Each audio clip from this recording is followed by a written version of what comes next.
Brasil, meu Brasil brasileiro. Tan, tan, tan, tan, tan, tararam, tan. Olá, nerds e não nerds do mundo inteiro, sejam bem-vindos ao canal. Eu sou Luz, um teolonerd incurável. Eu tô aqui depois de anos fazendo um videozinho. Meus vídeos por enquanto vão ser temporariamente assim nesse formatinho vertical, até eu arrumar um cenário bonitinho, alguma coisa assim, na câmera na mão mesmo. Mas eu tô feliz por você que ainda é inscrito aqui, você que chegou agora. Se gostar do vídeo, por favor, se inscreva, dê um gostei bem grande aí embaixo para ajudar a gente a começar o canal com chave de ouro. E daí eu resolvi ressuscitar esse canal aproveitando o último episódio da série Falcão e o Soldado Invernal. Mas eu já vou avisando que esse vídeo contém spoilers da série e de alguns filmes do universo cinematográfico da Marvel em geral, porque eu falarei de coisas que foram discutidas na série até aqui. Então fica aí o aviso para quem se importa com spoilers e pretende assistir a série. Volta aqui, tá? Depois que você assistir, pra gente discutir junto. E fique ligado. Fique ligado porque teremos vídeos sobre outros assuntos também. Recapitulando rapidamente, um dos conflitos principais de Falcão e Soldado Invernal tem a ver com a herança do escudo do Capitão América. Sam Wilson herdou das mãos do próprio Steve Rogers o escudo e, consequentemente, o manto de Capitão América no final de Vingadores Ultimato. Só que assim, na primeira cena da série, o Sam, o Falcão, por não sentir que era correto o legado ser passado, devolve o escudo para o governo colocar no memorial de Steve Rogers. Na última cena do episódio, porém, vemos o escudo ser passado para outro militar branco, loiro, de olhos claros, John Walker. E a gente vê que o conflito de Sam é uma coisa um pouco mais profunda do que só o legado não pode ser passado. E daí no episódio 2 da série, Sam, graças ao Buck, descobre a existência de um super soldado negro chamado Isaiah Bradley. Agora, quem lê os quadrinhos ou conhece os quadrinhos, sabe que lá o Isaiah Bradley já assumiu o manto do Capitão América e havia sido meio esquecido na história. Assim como o personagem da série, embora não tenha assumido o manto, também foi esquecido. A gente volta para a casa de Isaiah após o Sam recuperar o escudo. E o super soldado aposentado manda real para ele. Dá uma olhada. They erased me, my history. But they've been doing that for 500 years. Pledge allegiance to that, my brother. They will never let a black man be Captain America. And even if they did, no self-respecting black man would ever want to be. Dentro dos pontos da discussão complexa que o episódio levanta, a gente vê que os dois lados possuem colocações válidas. Tanto o lado mais pessimista de Isaiah quanto o lado mais otimista do Sam são válidos. Tanto é que nessa cena fica claro que por trás da motivação do Sam hesitar em aceitar ou não o escudo estava justamente sua dúvida a respeito da questão racial. Mas a complexidade dessa discussão não se encontra apenas na questão racial negra, mas na própria ideia de, afinal, o que é a América? Vamos estabelecer aqui que eu tenho muitas coisas a dizer sobre os estadunidenses chamarem Os estadunidenses, chamarem os Estados Unidos da América apenas de América. A discussão aqui não é essa, então eu meio que vou adotar o que eles usam, né, América, para ficar mais fácil. Para me socorrer nesse assunto, eu vou recorrer ao teólogo cultural e sociólogo Stuart Hall e seu livro A Identidade Cultural na Pós-Modernidade. Ele tem um capítulo inteirinho chamado As Culturas Nacionais como Comunidades Imaginadas. E lá ele diz o seguinte: as identidades nacionais não são coisas com as quais a gente nasce, mas são formadas e transformadas no interior da representação. Ou seja, a gente só sabe o que significa ser de certa nacionalidade devido à forma com que ela vai ser representada, como conjunto de significados que ela é pela cultura nacional. E de acordo com ele, com o tio Stu, os sentimentos dessa identidade estão contidos nas histórias que são contadas sobre a nação, memórias que conectam seu presente com seu passado e imagens que são construídas dessa nação. E daí a narrativa nacional é fornecida nas histórias, nas literaturas nacionais, na mídia e na cultura popular. Nós nos vemos no olho de nossa mente como compartilhando dessa narrativa. Daí eu vou dar um exemplo para vocês entenderem mais ou menos isso, um exemplo bem simples. Existe uma narrativa de que o brasileiro naturalmente ama carnaval e futebol. Agora, eu lembro muito bem da minha adolescência roqueira com síndrome de underground e eu sonhava em morar na Finlândia porque eu não gostava de futebol e preferia heavy metal melódico ao samba. Então, para que melhor país para morar do que a Finlândia, onde faz frio e tem banda de heavy metal infantil? A gente sabe que essa identidade do brasileiro de carnaval e futebol faz parte sim da nossa cultura, mas é altamente influenciada pela imagem midiática dessas coisas. Jornais, propagandas da TV, novelas, etc.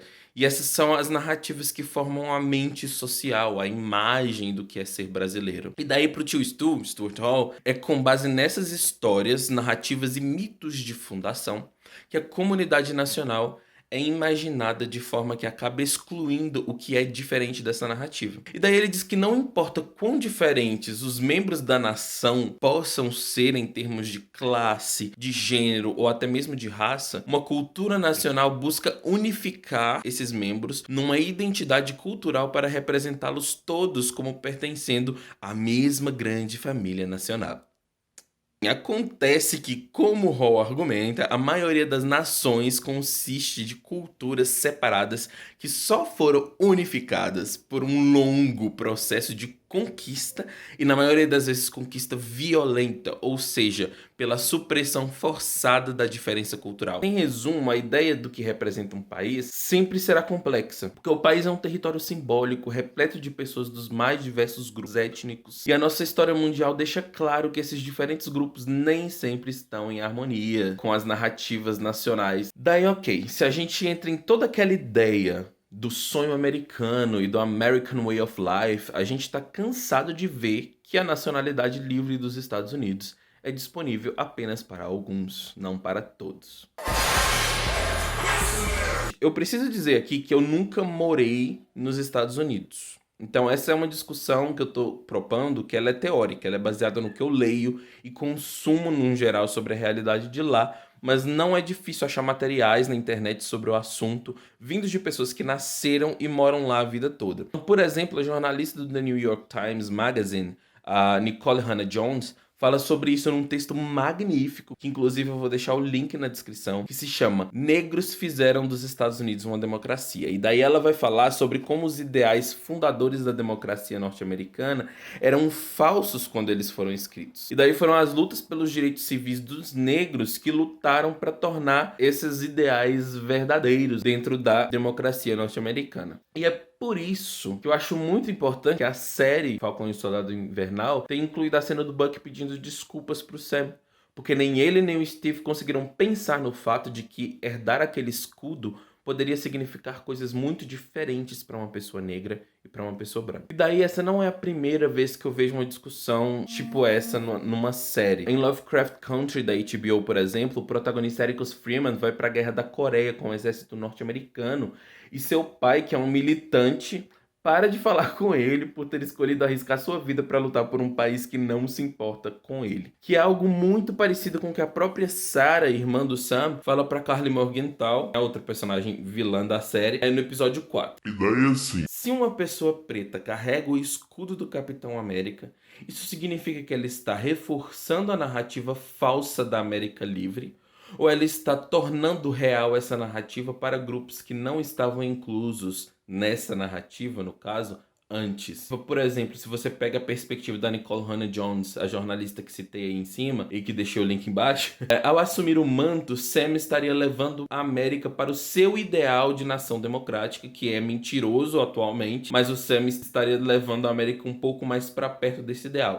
Agora, muitos podem pensar que essa é uma discussão muito específica dos estadunidenses, mas nós brasileiros também possuímos nossas próprias narrativas de identidade nacional. E uma das mais fortes que nós temos é justamente o que os históricos chamam de mito da democracia racial. Enquanto nos Estados Unidos, historicamente, a segregação racial fez com que se estabelecesse um racismo óbvio e claramente divisivo, aqui no Brasil a narrativa é: Nós brasileiros somos miscigenados e misturados demais para sermos racistas. Aqui todo mundo tem sangue de preto, de índio e de europeu. ok, que a gente é miscigenado e que a gente tem sangue dessas três raças, ninguém nega. Mas isso é o suficiente para eliminar a realidade, o problema do racismo no Brasil? O antropólogo brasileiro congolês Kabengele Munanga fala sobre esse mito da democracia racial como algo que exalta a ideia de convivência harmoniosa entre os indivíduos de todas as camadas sociais e grupos étnicos, permitindo às elites dominantes dissimular as desigualdades, impedindo os membros das comunidades não brancas de terem consciência dos sutis mecanismos de exclusão do qual são vítimas da sociedade. Apesar das diferenças, quando a gente olha para os dois cenários, o brasileiro e o norte-americano, e aí a gente entende como as dinâmicas sociais e raciais funcionam neles, fica evidente a ineficiência, por exemplo, daquela ideia do Morgan Freeman, naquele vídeo famoso que eu recebo todo mês de novembro. I don't want a Black History Month. Black history is American history. How are we going to get rid of racism until... Stop talking about it. Essa ideia é bonita na teoria, mas ela é ruim na prática, porque se a gente faz isso, a gente não resolve o problema e ainda cria situações péssimas como a que a série apresenta. Seja situações horríveis e monstruosas, como as experimentações em Isaiah Bradley e posteriormente o apagamento dele da história, até coisas mais sutis como os bem-intencionados Bucky e Steve passando o peso do escudo pro Sam sem pensar no que aquilo representaria para ele. E daí, essas narrativas nacionais provocam distorções e apagamentos de diversos tipos. Nos Estados Unidos, por exemplo, a gente tem casos como o absurdo massacre de Tulsa que aconteceu em 1921 e simplesmente isso não foi divulgado nem ensinado nas escolas. Quem trouxe o acontecimento histórico ao conhecimento do grande público recentemente foram duas séries ficcionais da HBO, Watchmen e Lovecraft Country. No Brasil, por muitos anos, a gente aprende na escola a narrativa de escravizados negros completamente passivos, com relações benevolentes com seus senhores, foram libertos pela heroína Princesa Isabel. Isso tudo sem entendermos a história de glória dos reinos africanos antes da colonização, sem darmos devidos créditos a todos os levantes e ativistas negros que contribuíram para a pressão que o governo brasileiro sofreu na época para abolir a escravidão finalmente. E é preciso sim falar sobre raça para que essas narrativas nacionais deixem de contemplar apenas um grupo de pessoas que sempre foi representado positivamente nas narrativas. Observando a história, é possível enxergar, por exemplo, que quanto menos traumática e violenta é a história da formação de um povo, menores são as chances de existência de conflitos étnicos e culturais intensos. Obviamente, essa bênção está reservada a pequenos países europeus que não foram colonizados, nem passaram por ditaduras, ou a países fictícios como Wakanda, que é um excelente exemplo de como seria um país multiétnico e multicultural com poucos conflitos internos. Para a ideia do Morgan Freeman funcionar, seria necessário reiniciar a história e apagar os efeitos do passado no presente. Isso, felizmente, em alguns casos e infelizmente em outros, não é possível. We must find a way to look after one another as if we were one single tribe.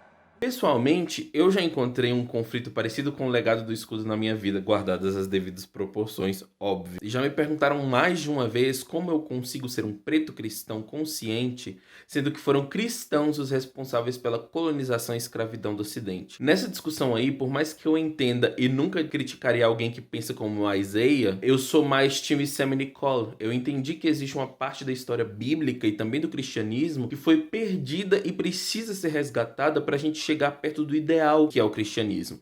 E esse é um dos motivos pelos quais eu falo sobre essas questões.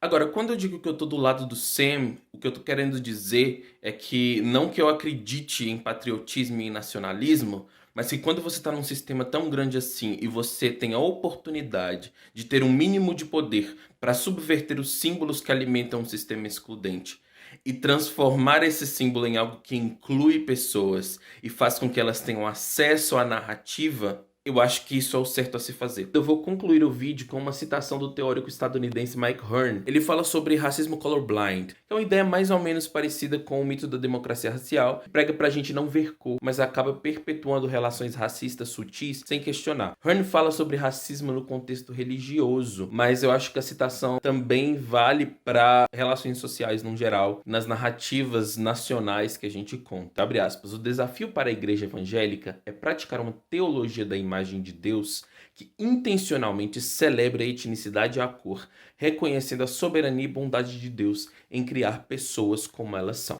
Como as pessoas de cor aprendem a negar sua herança étnica e identidade para parecerem americanos, nós devemos oferecer uma teologia de um Deus que não apenas vê as cores, mas as ama. Quero lembrar de novo que a discussão sobre identidade nacional não se resume à questão racial. Pense comigo, por exemplo, nos inúmeros povos indígenas e sua diversidade religiosa, nos inúmeros fiéis de religiões de matriz africana, como candomblé e umbanda. Pense comigo nos budistas, nos muçulmanos brasileiros, nos ateus brasileiros e até mesmo para a diversidade de crenças que existe dentro do cristianismo. O que uma frase como Deus acima de todos, representando o governo, significa para essas pessoas? E se você, como eu, é cristão, pense no contrário. Como você se sentiria num país onde as narrativas nacionais dizem que você não faz parte daquela nação simplesmente por ser cristão? Então é por isso que essa discussão é importante.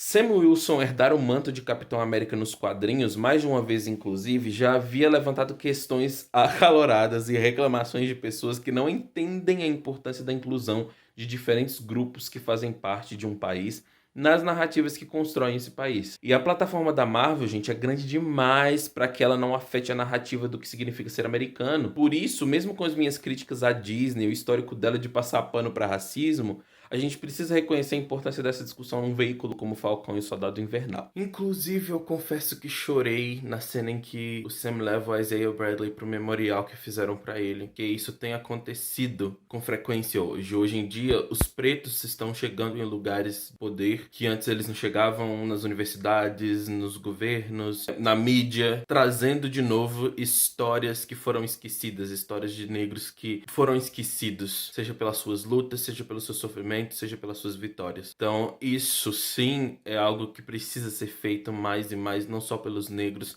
mas pelos povos que costumam ser deixados de lado. No nosso caso do Brasil, por exemplo, os indígenas, a gente está no mês da luta pela causa indígena. E a gente precisa pensar nessas coisas, porque se não faz parte da nossa realidade, é natural nosso não pensar. Mas ao mesmo tempo a gente precisa lutar contra essa naturalidade e transformar o mundo num lugar onde as pessoas se sintam mais bem-vindas, melhor e felizes por estarem vivas. E para quem ainda não entendeu o conceito e acha que isso é mimimi e o mundo tá ficando chato, eu espero sinceramente que o mundo fique mais chato e no futuro a gente não precise discutir essas coisas. Enfim, é isso por hoje. Fiquem ligados no canal porque eu vou falar mais sobre esse e outros assuntos por aqui. Ative o sininho para receber notificações e quando eu postar novos vídeos, fique de olho nas minhas redes sociais. Todas são @teolonerd e vão estar com os links na descrição. Beijo, beijo, tchau.